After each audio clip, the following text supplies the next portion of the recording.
नमस्कार, आप देख रहे हैं टीवी9 भारतवर्ष। मैं हूं आपके साथ प्रीति रघुनंदन। मल्लिकार्जुन खड़गे न सिर्फ कांग्रेस अध्यक्ष हैं बल्कि दिल्ली में विपक्ष की राजनीति के सबसे बड़े चेहरे बनकर उभरे हैं। संसद के अंदर हो या बाहर, खड़गे सरकार के खिलाफ बने मोर्चे के सबसे अहम खिलाड़ी बन गए हैं। विपक्षी एकता के लिए बने इंडिया में भी बाकी नेता खड़गे के साथ बेहतर तालमेल में नजर आते हैं। आखिर कैसे बने खड़गे विपक्ष के सबसे बड़े नेता, जानते हैं आज के न्यूज मेकर में।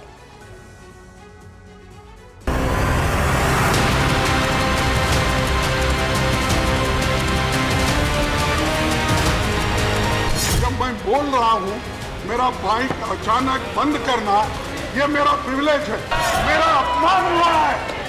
मेरे रेस्पेक्ट को मेरे सेल्फ रेस्पेक्ट को उन्होंने चैलेंज किया है।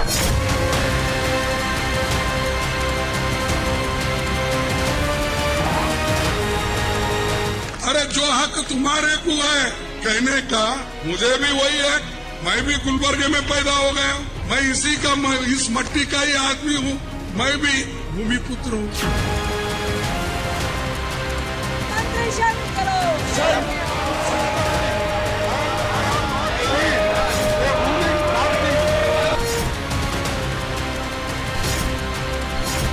जय बजरंग बली, तोड़ दो भ्रष्टाचार की नली। आज हम शेड्यूल कास्ट को हिंदू समझते ना?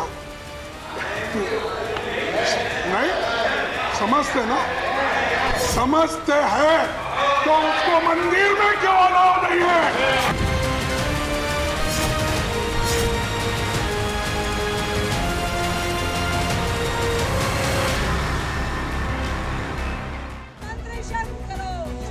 संसद में काले कपड़े पहनकर आए विपक्षी सांसदों की धुरी हैं कांग्रेस अध्यक्ष मल्लिकार्जुन खड़गे।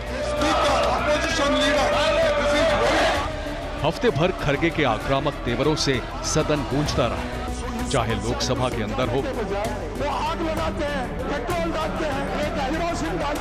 या संसद का आंगन। खड़गे ने विपक्ष की आवाज न सिर्फ बुलंद की बल्कि उसे नई धार भी दी। मणिपुर का मुद्दा उठाना हो या विपक्ष की आवाज बनना, हंगामा करना हो या वॉकआउट करना, कांग्रेस पार्टी के ये तेवर नए हैं। खड़गे के निशाने पर ज्यादातर प्रधानमंत्री मोदी रहते हैं। विपक्ष की बैठक हो या संसद में सरकार पर हमला, खड़गे इस वक्त विपक्ष के सबसे बड़े नेता हैं। यही वजह है कि खड़गे के निशाने पर मोदी सरकार होती है और सरकार के निशाने पर खड़गे। लेकिन फिर भी बीजेपी जितना धारदार हमला गांधी परिवार पर करती है उतना खड़गे पर नहीं कर पाती। प्रधानमंत्री मोदी भी संसद में मल्लिकार्जुन खड़गे को डिसेंट यानी सभ्य कहकर संबोधित करते हैं। खड़गे जी एक डिसेंट व्यक्ति है, उसमें कोई, लेकिन पता नहीं क्या मजबूरी है, इस मुसीबत में फंसे हैं कि एक डिसेंट व्यक्ति हर बार डिसेंट। लेकिन आप डिसेंट है, इस बात को तो मैं सदन के सामने कहूंगा, जरूर कहूंगा। वो तो रिमोट कंट्रोल है पीछे। आप समझते हैं कि मल्लिकार्जुन खड़गे जी की खुद की चलती है? कांग्रेस में ऐसा हो ही नहीं सकता। जिस दिन ये होने लग जाएगा उस दिन कांग्रेस नहीं रहेगी। तो कांग्रेस की पहचान जो है वो रिमोट कंट्रोल की पहचान है। मनमोहन सिंह भी थे, वो एक एक्सीडेंटल प्राइम मिनिस्टर थे। तो कहने का मतलब है कि आज पूरा कांग्रेस जो है, कांग्रेस खुद मानती है, कांग्रेस के नेता मानते हैं कि कांग्रेस को रिमोट कंट्रोल के द्वारा चलाया जा रहा है और सोनिया गांधी जी चला रही है। जितनी बार अभी तक उनको निशाने पर लेने की कोशिश की गई है, जैसे कि एक बार ये कहा गया कि जब गुजरात चुनाव हो रहा था तो खड़गे ने कुछ बातें कही, उसको जिस तरीके से प्रधानमंत्री मोदी ने जवाब दिया और फिर खड़गे ने जिस तरीके से जवाब दिया, उससे ये लगा कि कहीं ऐसा तो नहीं कि इंप्रेशन जा रहा है कि बीजेपी लगातार एक दलित वरिष्ठ नेता को पर हमले कर रही है। और अगर ऐसा इंप्रेशन चला जाएगा या ऐसी छवि अगर चली जाएगी तो फिर जो दलित वोटर है जिसको भारतीय जनता पार्टी अपनी तरफ लुभाने की कोशिश कर रही है वो उनसे छिटक सकता है। Indian national developmental inclusive alliance यानी इंडिया बनने के बाद चाहे पटना और बेंगलुरु में विपक्ष की बैठक में विपक्ष का केंद्र बनकर उभरना हो या संसद सत्र में अलग अलग दलों के साथ तालमेल और सरकार पर हमला। खरगे धीरे धीरे अब विपक्षी गठबंधन के सबसे बड़े चेहरे बन गए हैं। दिल्ली में विपक्ष की राजनीति उन्हीं के इर्द गिर्द है। सोनिया गांधी के पीछे हटने और राहुल गांधी के किसी भी बड़े पद पर ना होने से कांग्रेस में खरगे सबसे बड़े नेता हैं। खास तौर पर तब जब ज्यादातर विपक्षी पार्टियां उनसे तालमेल करने में सहज हैं। जो नाम राहुल गांधी के नेतृत्व में नहीं आना चाहते थे, वो भी मल्लिकार्जुन खरगे के साथ आसानी से अपनी बात रख सकते हैं। चाहे कांग्रेस का साथ पहले छोड़ चुके नीतीश कुमार और ममता बनर्जी हो या शरद पवार जैसे बड़े नेता, इन सभी के लिए कांग्रेस के दूसरे नेताओं से ज्यादा खरगे मंजूर हैं। विपक्षी दलों को साथ लाने की शुरुआत भले ही नीतीश कुमार ने की हो, लेकिन बेंगलुरु की बैठक के बाद ऐसा लगने लगा है कि विपक्षी राजनीति के केंद्र में कांग्रेस ही रहेगी। यही वजह है कि प्रधानमंत्री मोदी भले ही खरगे का सीधे नाम लेने से बचें, लेकिन वो जानते हैं कि काले कपड़ों में संसद आने वाले खरगे उन्हें भविष्य में चुनौती दे सकते हैं। कांग्रेस और उसके साथियों की जमात ऐसी फ्रॉड कंपनियों की नकल कर रही है। यूपीए के कुकर्म लोगों को याद न आए, इसलिए इन्होंने अपना नाम यूपीए से बदलकर INDIA कर दिया और इतना लंबा कर दिया कि लोग भूल जाएं। एनडीए को, भाजपा को और नरेंद्र मोदी जी को मल्लिकार्जुन खरगे साहब का राइस पचा नहीं जा रहा है। उनके आने के बाद कांग्रेस का भी जो ग्राफ जो बढ़ रहा है वो उनको पचा नहीं जा रहा है। जो डिफरेंट पार्टीज को वो एक प्लेटफॉर्म पे लाने की जो कोशिश कर रहे हैं और आइडिया ऑफ इंडिया को आगे बढ़ाने की जो कोशिश कर रहे हैं वो उनसे पचा नहीं जा रहा है। क्योंकि मल्लिकार्जुन खड़गे ने जिस तरीके से कांग्रेस पार्टी को नरेंद्र मोदी और भारतीय जनता पार्टी की सरकार के सामने खड़ा किया है, जिस आक्रामकता के साथ खड़ा किया है, उसकी उम्मीद किसी को नहीं थी। और मुझे लगता है कि आज की कांग्रेस की जरूरत है कि कांग्रेस हमलावर हो और कांग्रेस मजबूती के साथ नरेंद्र मोदी और उनकी नीतियों पर हमला करे, और इसमें मल्लिकार्जुन खड़गे पूरी तरीके से खरे उतरेंगे। खरगे की सियासी शख्सियत दो तरीके से असरदार रही। उनके नेतृत्व में कई कांग्रेस विरोधी पार्टियों को इंडिया की छतरी के नीचे लाया गया। दूसरी तरफ कांग्रेस के लिए सबसे बड़ी मुसीबत पार्टी के अंदर घमासान था। कई राज्यों में पार्टी की फूट सबके सामने थी। नतीजा न सिर्फ चुनावी हार, बल्कि पार्टी के लिए कार्यकर्ताओं को साथ रखना भी मुश्किल हो रहा था। एक एक करके खरगे ने बागियों को न सिर्फ साथ काम करने के लिए बना लिया, बल्कि विरोधियों को साथ लाने में भी काफी हद तक सफल रहे हैं।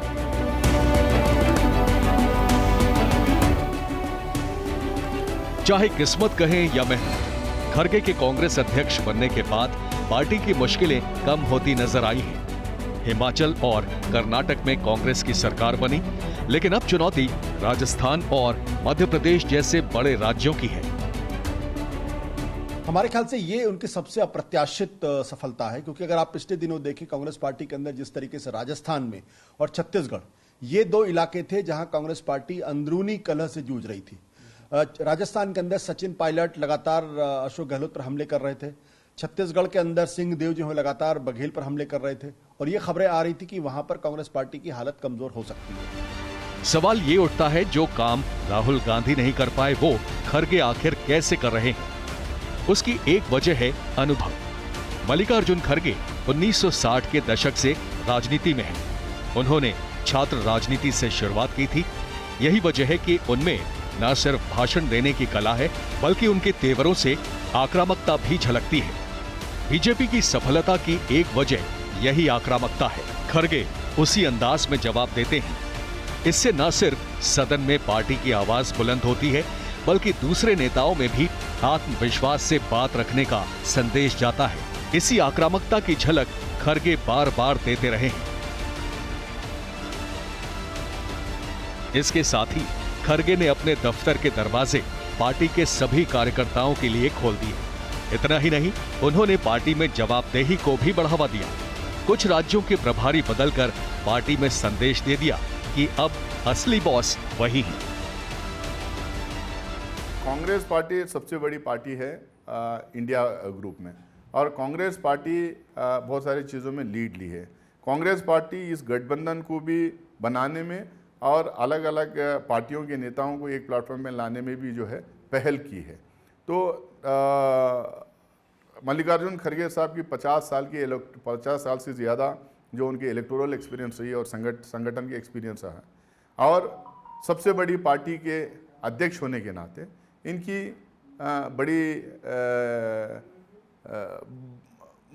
बड़ी महत्वपूर्ण भूमिका इनकी रहेगी। ये अब तक जो लोगों को जोड़ने का काम किए हैं, ये काम आगे भी करते रहेंगे। ये तस्वीरें देखिए, कांग्रेस पार्टी का एक पेचीदा सवाल। इसी सवाल पर एक वक्त गहलोत सरकार संकट में आ गई थी। इस तरह का कैंडिडेट सामने आपके है। लेकिन 4 घंटों की एक मुलाकात के बाद ऐलान हो गया कि ये दोनों नेताओं में युद्ध विराम हो गया है। इतना ही नहीं, कई दूसरे राज्यों के विरोधी खेमों को भी सामने बैठाकर विवाद को शांत किया गया। छत्तीसगढ़ में असंतुष्ट नेता टीएस सिंहदेव को उप मुख्यमंत्री की कुर्सी देना भी इसी सिलसिले का हिस्सा था। असल में ऐसा इसलिए ताकि कार्यकर्ताओं के बीच कोई भ्रम न रहे कि वो नेता के साथ हैं या पार्टी के। इसके लिए जरूरी था कार्यकर्ताओं और नेताओं की बात सुनना। सबकी बात सुनने से न सिर्फ उन्हें जमीनी फीडबैक मिला, बल्कि समस्या की असली जड़ का भी पता लग गया। फिर एक एक करके कई राज्यों के प्रभारी बदले गए ताकि गुटबाजी को खत्म किया जा सके। खड़गे के सामने सबसे बड़ी चुनौती है कांग्रेस पार्टी को अपने पैरों के ऊपर खड़ा करना, सांगठनिक स्तर पर देश के हर कोने में कार्यकर्ताओं की फौज को तैयार करना, और नरेंद्र मोदी और उनकी सरकार का जो डर, जो खौफ कांग्रेस के मन में बैठ गया था, उसको दूर करना, और इसके साथ साथ पूरी पार्टी को एक नई लीडरशिप देना। 2024 से ठीक पहले विपक्ष की राजनीति के सूत्रधार होने के करीब पहुंचे मल्लिकार्जुन खड़गे आखिर हैं कौन? आखिर कैसे खड़गे कर्नाटक के एक साधारण से कार्यकर्ता से होते हुए विपक्ष की सबसे तेज आवाज बन गए, ये जानना दिलचस्प है। 3 बार कर्नाटक के मुख्यमंत्री पद के करीब पहुंचकर भी कुर्सी ना पाने वाले मल्लिकार्जुन खड़गे को राजनीति में सब्र का फल पाने वाली मिसाल के तौर पर देखा जा सकता है। छात्र राजनीति और फिर लगातार 9 बार विधायक बनने वाले खड़गे के पहले राजनीतिक गुरु थे कांग्रेस के दिग्गज नेता देवराज उर्स, जो 1972 से 1977 तक मुख्यमंत्री रहे। लेकिन इंदिरा गांधी से विवाद के बाद देवराज उर्स ने कांग्रेस छोड़ दी। खड़गे भी अपने सियासी गुरु के साथ कांग्रेस यू में चले गए। वो उर्स ही थे जिन्होंने 1972 में पहली बार विधायक बने खड़गे को 4 साल बाद 1976 में मंत्री बना दिया। इसके बाद खड़गे 8 बार विधायक बने। जितनी बार भी कांग्रेस सरकार राज्य में बनी, उनका मंत्री बनना तय माना गया। कांग्रेस की विचारधारा में उनकी निष्ठा की वजह से ही वो इंदिरा, राजीव और फिर सोनिया के भी करीबी रहे। 1979 में खड़गे के गुरु देवराज उर्स का इंदिरा गांधी से विवाद हो गया। उर्स के साथ उन्होंने भी पार्टी छोड़ दी। लेकिन 1980 के लोकसभा चुनाव में उर्स की पार्टी को सिर्फ 1 सीट मिलने के बाद खड़गे का उनसे मोह भंग हो गया और वो फिर इंदिरा के साथ आ गए। तभी से गांधी परिवार और खड़गे का रिश्ता मजबूत हो गया। 2009 में उन्हें पहली बार लोकसभा टिकट मिला और वो जीत गए। खड़गे को मनमोहन सरकार में श्रम मंत्री, फिर rail, social justice and empowerment मंत्रालय दिया गया। 2014 में केंद्र में कांग्रेस की सरकार जाने के बाद जब पार्टी जूझ रही थी, तब मल्लिकार्जुन को बड़ा मौका मिला जब उन्हें लोकसभा में कांग्रेस का नेता बनाया गया। लोकसभा में उनके भाषण के बाद हिंदी भाषी राजनीति में कर्नाटक का ये बड़ा खिलाड़ी अचानक अहम किरदार बन गया। आप 40 लोग हैं, हम 300 के ऊपर है, दबाएंगे। ये दबने वाले नहीं है। अरे कौरवों की कितनी भी संख्या हो, पांडव कभी नहीं माने और पांडवों की हुकूमत आई है। खड़गे की सबसे खास बात यह है कि उनके पास कांग्रेस और विपक्ष की राजनीति का तुरुप का पत्ता है, और वो है गांधी परिवार से नजदीकी। उनकी खासियत रही है कि एक बार इंदिरा गांधी के करीब आने के बाद वो हमेशा परिवार के खास बने रहे। लोकसभा में कांग्रेस पार्टी के नेता बनाकर गांधी परिवार ने भी साफ कर दिया कि वो खरगे से काफी सहज हैं। खरगे भी ये ध्यान रखते हैं कि वो उस अदृश्य सीमा को ना लांघ जाएं, जिससे गांधी परिवार असहज हो जाए। इसका सबसे बड़ा सबूत ये है कि कांग्रेस में 22 साल बाद हुए अध्यक्ष पद के चुनाव में वो गांधी परिवार की तरफ से उम्मीदवार बने। वो एस निजलिंगप्पा के 53 साल बाद दक्षिण भारत से आने वाले कांग्रेस अध्यक्ष बने। इसके अलावा वो बाबू जगजीवन राम के बाद दूसरे ऐसे कांग्रेस अध्यक्ष बने जो दलित समुदाय से आता है। वो विपक्ष के नेताओं में शरद पवार के बाद सबसे ज्यादा अनुभवी हैं। दूसरा, उन्होंने लोकसभा में भी नेता विपक्ष का रोल अदा किया है, राज्यसभा में भी नेता विपक्ष का रोल अदा किया है। बहुत लंबे समय तक वो अपनी सीट कर्नाटक से जीत कर आए हैं और उनका प्रशासनिक अनुभव भी है, गृहमंत्री के तौर पर भी कर्नाटक के अंदर। और सबसे बड़ी बात यह है कि वो उन्होंने जिस स्थिरता का परिचय दिया, जिस शालीनता का उन्होंने परिचय दिया है कांग्रेस पार्टी के अध्यक्ष के तौर पर, और उनका दलित होना, ये एक बहुत बड़ी उपलब्धि है। तो वो एक बहुत ही, जिसे मैं कहता हूं, डार्क हॉर्स हो सकते हैं। कह सकते हैं कि कांग्रेस अध्यक्ष बनने के बाद मल्लिकार्जुन खरगे के खाते में उपलब्धियां कई हैं, लेकिन आने वाला वक्त खरगे के सामने असल चुनौतियां लेकर आएगा। राजस्थान और छत्तीसगढ़ में दोबारा सरकार बनाना, मध्य प्रदेश में कांग्रेस के लिए स्पष्ट बहुमत हासिल करना, तेलंगाना विधानसभा चुनाव में कांग्रेस को मजबूत बनाना, आने वाले दिनों में इंडिया को एकजुट रखना और विपक्षी छतरी के नीचे और पार्टियों को जोड़ना। वो अगर उनको समूचा विपक्ष अगर प्रधानमंत्री के तौर पर पेश करता है तो मुझे कोई हैरानी नहीं होनी चाहिए, और ये एक बहुत बड़ा मास्टर कार्ड होगा, जिसे कहते हैं तुरुप का पत्ता। चेहरा कौन बनेगा, प्रधान, जैसे मल्लिकार्जुन खरगे सब बैंगलोर की मीटिंग में बोले, हमारे लिए सत्या हत्याना हमारे लिए प्राथमिकता नहीं है आज के दिन। हमारे लिए ये इंपॉर्टेंट नहीं कि हम प्रधानमंत्री कौन बनेगा, हमारे लिए आज सत्ता की और प्रधानमंत्री की या पोजीशन की लड़ाई नहीं है। आज देश को बचाना, संविधान को बचाना, हमारे डेमोक्रेटिक व्यवस्था को, हमारे प्रजाप्रभुत्व व्यवस्था को हम लोग को बचाना और देश को एक रखना, ये हमारे लिए प्राथमिकता है, और इसी की लड़ाई हम चुनाव के माध्यम से लड़ रहे हैं। राहुल गांधी, सोनिया गांधी और प्रियंका वाड्रा ये खरगे के साथ भले ही हों, लेकिन मल्लिकार्जुन खरगे रणनीति बनाने का काम आउटसोर्स नहीं करते हैं। ये एक कारण था कि सोनिया गांधी के खिलाफ मुहिम चलाने वाले अरविंद केजरीवाल भी कांग्रेस के साथ मंच साझा करने को तैयार हो गए।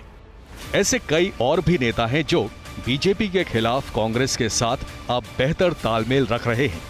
खरगे की रणनीति होगी कि किसी तरह इंडिया में साथ आई पार्टियों के हितों का भी ध्यान रखा जाए और अपनी पार्टी का भी नुकसान न होने दिया जाए। ये काम इतना आसान भी नहीं, लेकिन जहां जोश काम नहीं आता, अनुभव बात बना देता है। विपक्ष, कांग्रेस और यहां तक कि खरगे को भी यही उम्मीद होगी कि अब इंडिया का कुनबा बिखर न जाए, क्योंकि अब विपक्ष के लिए करो या मरो के हालात हैं। कांग्रेस में असर रखने के लिए गांधी परिवार का साथ होना जरूरी है। आज भी पार्टी में सबसे बड़ा नाम गांधी परिवार का ही है, भले ही वो किसी पद पर ना हो।